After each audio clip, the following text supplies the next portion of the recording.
So what up mga sir, yan na naman tayo, nagbabalik. So sa nakikita nyo sa screen nyo, ito po ay isang Seajun MK18 with MOSFET po ito. Bali na-upgrade ko na po ito dati. Ang upgrade nito currently is naka M95 spring at saka naka cylinder head na to. Wow! Ngayon dati kasi magpapalit sana kami ng gearings neto, which is eto nga yun. Nag-fail kami napalitan kasi nga yung MOSFET po neto ay hindi talaga tumatanggap ng aftermarket na gearings kasi meron pong magnet dun sa may sector gear, to which is hindi ko alam kung matatanggal yun. Sisilipin ko mamaya kung matatanggal yun. Pag natanggal yun, pwedeng malipat yung yung magnet sa ibang gear. Ngayon kung hindi, para makapag-upgrade kami ng gears, magpapalit kami nitong Star River na MOSFET.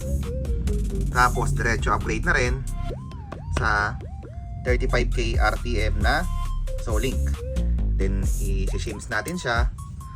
Then magpapalit na rin tayo ng piston body, piston head, at saka ng cylinder. So 80% na cylinder IFP na brand.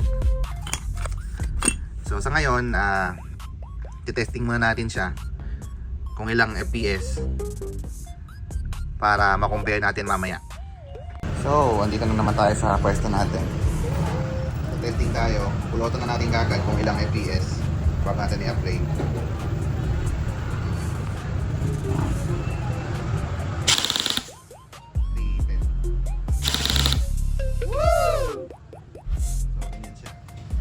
Sakto na yan eh. So baka bumaba pa ng konti yan mamaya, depende sa mangyayari kung paano natin siya i-update. Sa ngayon kasi focus tayo sa RPS. So accuracy build na to. Then magbababa tayo ng spring from M95 to M90. So sana hindi gaano maapektuhan yung FPS niya.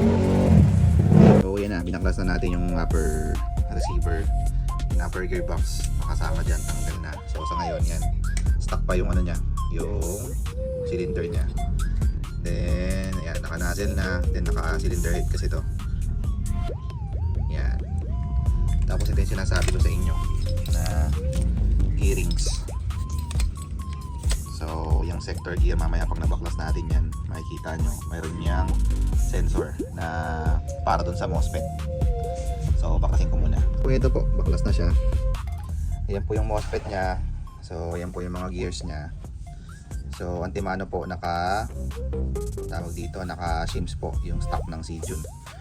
So ito yung sinasabi ko sa inyong sector gear. Ayan, may shims pa. So kung mapapansin nyo, ayan, no, mayroon po siyang magnet.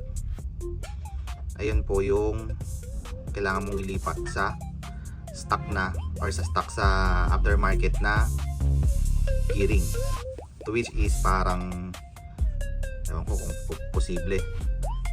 Parang posible namang pukpukin, pero ayun nga, medyo risky, pero hindi ko pa kasi natatry.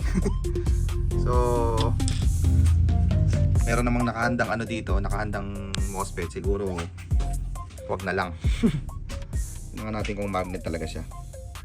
Ayan nga, magnet, ang lakas. Ayan po yung magnet. So yan po yung kailangan yung ilipat. Okay, kung muna yung bagong MOSFET, then shims na natin yung 16-1 na gears. So update po sa ginagawa natin. So ayan na siya.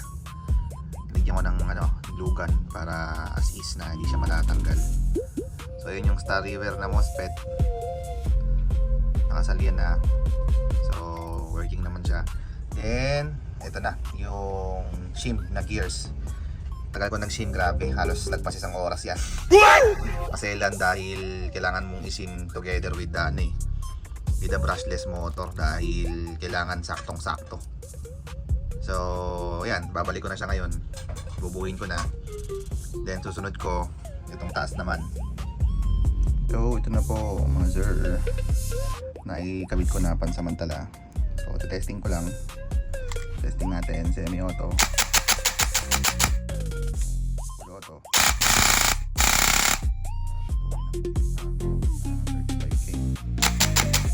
So buuin ko lang ulit to, check tayo ng chrono.